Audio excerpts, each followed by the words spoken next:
"I have a few questions to ask Miss Cushing," said he. "In that case I may leave you here," said Lestrade, "for I have another small business on hand. I think that I have nothing further to learn from Miss Cushing. You will find me at the police station."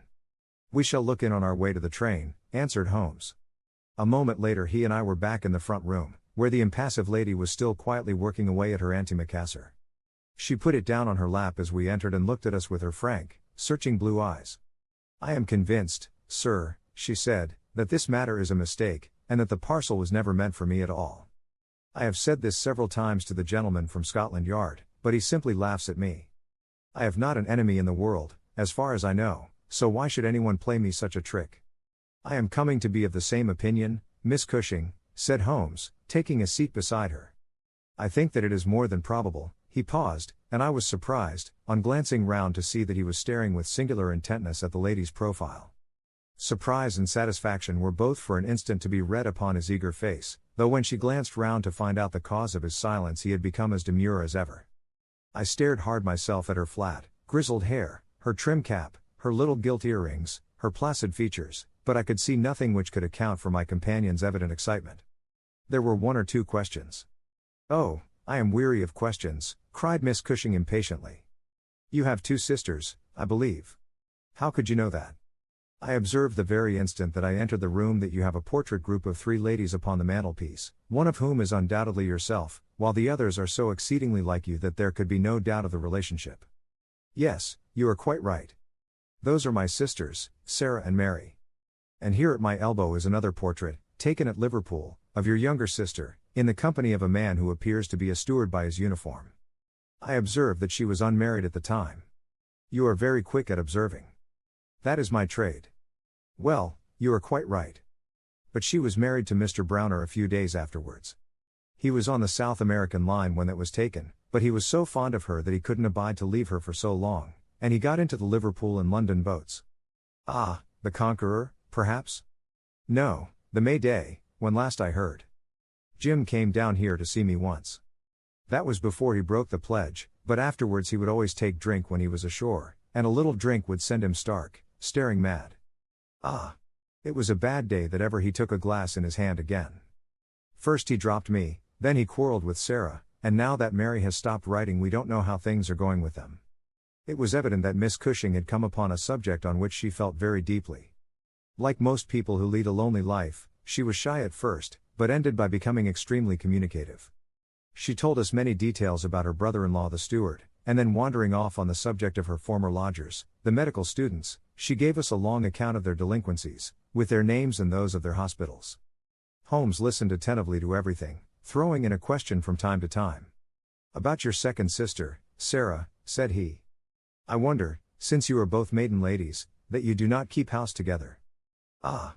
You don't know Sarah's temper, or you would wonder no more. I tried it when I came to Croydon, and we kept on until about 2 months ago, when we had to part. I don't want to say a word against my own sister, but she was always meddlesome and hard to please, was Sarah. You say that she quarreled with your Liverpool relations." "Yes, and they were the best of friends at one time. Why, she went up there to live in order to be near them. And now she has no word hard enough for Jim Browner. The last 6 months that she was here she would speak of nothing but his drinking and his ways. He had caught her meddling, I suspect, and given her a bit of his mind, and that was the start of it." "Thank you, Miss Cushing," said Holmes, rising and bowing. "Your sister Sarah lives, I think you said, at New Street, Wallington? Goodbye, and I am very sorry that you should have been troubled over a case with which, as you say, you have nothing whatever to do." There was a cab passing as we came out, and Holmes hailed it. "How far to Wallington?" he asked. "Only about a mile, sir." "Very good. Jump in, Watson. We must strike while the iron is hot. Simple as the case is, there have been 1 or 2 very instructive details in connection with it. Just pull up at a telegraph office as you pass, cabby." Holmes sent off a short wire and for the rest of the drive lay back in the cab, with his hat tilted over his nose to keep the sun from his face. Our driver pulled up at a house which was not unlike the one which we had just quitted. My companion ordered him to wait, and had his hand upon the knocker, when the door opened and a grave young gentleman in black, with a very shiny hat, appeared on the step. "Is Miss Cushing at home?" asked Holmes.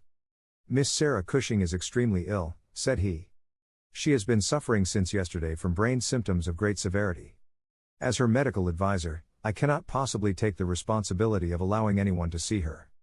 I should recommend you to call again in 10 days. He drew on his gloves, closed the door, and marched off down the street. Well, if we can't, we can't, said Holmes, cheerfully. Perhaps she could not or would not have told you much. I did not wish her to tell me anything. I only wanted to look at her. However, I think that I have got all that I want.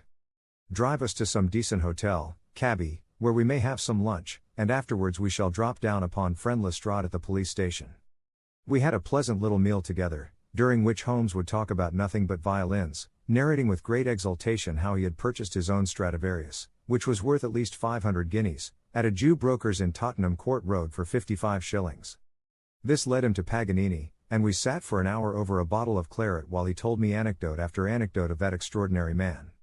The afternoon was far advanced and the hot glare had softened into a mellow glow before we found ourselves at the police station. Lestrade was waiting for us at the door. "A telegram for you, Mr. Holmes," said he.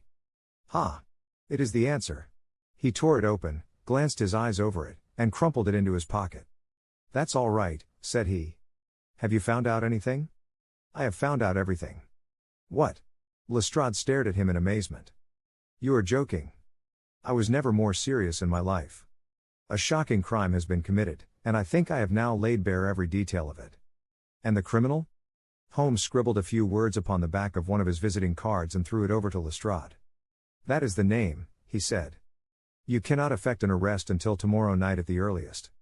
I should prefer that you do not mention my name at all in connection with the case, as I choose to be only associated with those crimes which present some difficulty in their solution. Come on, Watson." We strode off together to the station, leaving Lestrade still staring with a delighted face at the card which Holmes had thrown him. "The case," said Sherlock Holmes as we chatted over our cigars that night in our rooms at Baker Street, "is one where, as in the investigations which you have chronicled under the names of A Study in Scarlet and of the Sign of 4, we have been compelled to reason backward from effects to causes. I have written to Lestrade asking him to supply us with the details which are now wanting, and which he will only get after he has secured his man. That he may be safely trusted to do, for although he is absolutely devoid of reason, he is as tenacious as a bulldog when he once understands what he has to do, and, indeed, it is just this tenacity which has brought him to the top at Scotland Yard." "Your case is not complete, then?" I asked. "It is fairly complete in essentials. We know who the author of the revolting business is, although one of the victims still escapes us. Of course, you have formed your own conclusions. I presume that this Jim Browner, the steward of a Liverpool boat, is the man whom you suspect?" "Oh. It is more than a suspicion. And yet I cannot see anything save very vague indications. On the contrary, to my mind nothing could be more clear. Let me run over the principal steps. We approached the case, you remember, with an absolutely blank mind, which is always an advantage. We had formed no theories. We were simply there to observe and to draw inferences from our observations. What did we see first? A very placid and respectable lady, who seemed quite innocent of any secret, and a portrait which showed me that she had 2 younger sisters. It instantly flashed across my mind that the box might have been meant for one of these. I set the idea aside as one which could be disproved or confirmed at our leisure. Then we went to the garden, as you remember, and we saw the very singular contents of the little yellow box. The string was of the quality which is used by sailmakers aboard ship, and at once a whiff of the sea was perceptible in our investigation. When I observed that the knot was one which is popular with sailors, that the parcel had been posted at a port, and that the male ear was pierced for an earring which is so much more common among sailors than landsmen, I was quite certain that all the actors in the tragedy were to be found among our seafaring classes. When I came to examine the address of the packet, I observed that it was to Miss S. Cushing. Now, the oldest sister would, of course, be Miss Cushing, and although her initial was, it might belong to one of the others as well. In that case we should have to commence our investigation from a fresh basis altogether. I therefore went into the house with the intention of clearing up this point.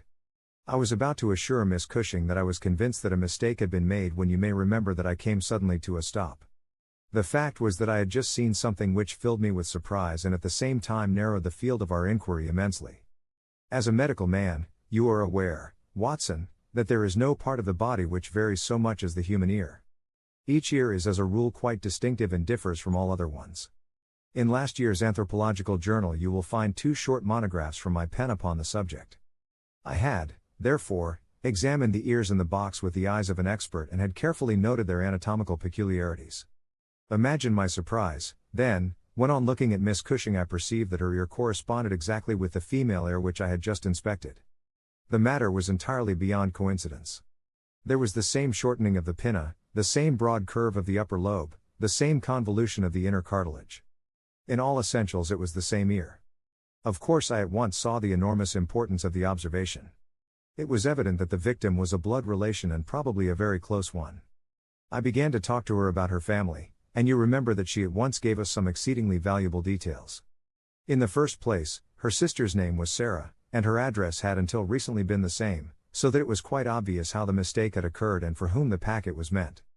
Then we heard of this steward, married to the third sister, and learned that he had at one time been so intimate with Miss Sarah that she had actually gone up to Liverpool to be near the Browners, but a quarrel had afterwards divided them.